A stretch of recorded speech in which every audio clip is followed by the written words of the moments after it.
Welcome to Being Understood. Today we will discuss 2026 health insurance rates and the state's role in regulating insurance providers and how the state helps prepare Minnesotans for what to expect when they buy insurance. To give us insight into what Minnesotans can expect and how the state has worked to limit these increases, we're joined by State Commerce Commissioner Grace Arnold. Thank you. Welcome, Commissioner. It's great to have you on the show. Thanks for coming out today. Great. Thank you. I'm so happy to be here. Great. So let's talk about the administration side of what you do. So help me level set. What is the Department of Commerce's role in improving health insurance rates, and what is the agency's relationship with the insurance industry? Yeah, it's a great question. I think a lot of people don't know that we exist in the first place, but we are looking at health insurance rates in the individual and small group markets and large groups. So if you get your employer or your insurance from Target, that's the federal government. They look at that. What we do for the individual, small and large group, it's about a quarter of Minnesotans get coverage through that way, is we, first of all, make sure that the insurance companies can pay their claims. They have enough money. They have, business practices that make sure that they are a business that can stay solvent. We are also looking at rates to make sure that they are what's called actuarially justified. It's a technical term, but it basically means your assumptions are accurate. This is kind of generally speaking what we think the cost will be, and that you're complying with Minnesota law. So that's covering benefits. That's making sure that anything about cost sharing is all in compliance with Minnesota law.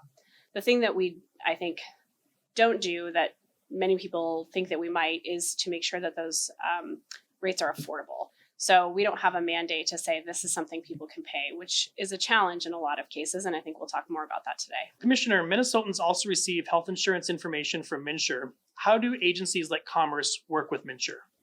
It's a great question. We work really closely with MNsure. We are kind of the back end of the system that makes sure that the plan's information is correct so that when you go to shop on MNsure, you have all the right information. We also do all the approvals. MNsure does a really great job of sorting that really complicated information into something that's much more usable for a consumer. So they have information about premiums, your network, your co-pays, and they have a lot of people who are there to help you if you have questions, if you can't find it on their website.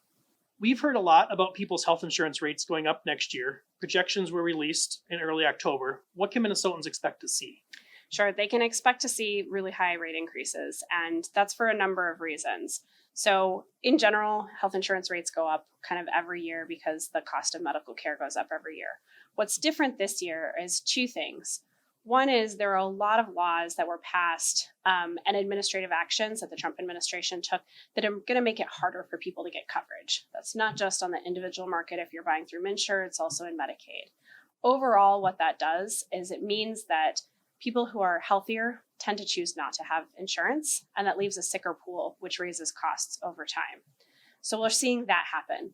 We're also seeing an expiration of what's called enhanced premium tax credits. So in 2021, Congress passed some additional tax credits to help people pay for insurance. Did a few things. There used to be a cliff. So if you made, this is an example, $100,000, and the next year you started making $110,000 or $101,000, all of your subsidy disappeared. And that made it really difficult for families that were in that situation. This year, so the premium tax credits had made that cliff kind of go away. So the cliff will come back, and then the additional help that was there because of the tax credits is also going away. And that's congressional action, and that's going to make it a lot more difficult for people to afford their insurance. So that was a decision that was made. Is there still time in 2025 for Congress to change that and bring the tax credits back? Yeah, it's absolutely part of the discussion that we're seeing now at the federal level. So it's really complicated. It's kind of, open enrollment starts November 1st. So it's I would say too late to make it easy. But if Congress does pass, then we'll make sure that Minnesotans can get those tax credits because we know how important it is to afford their health insurance.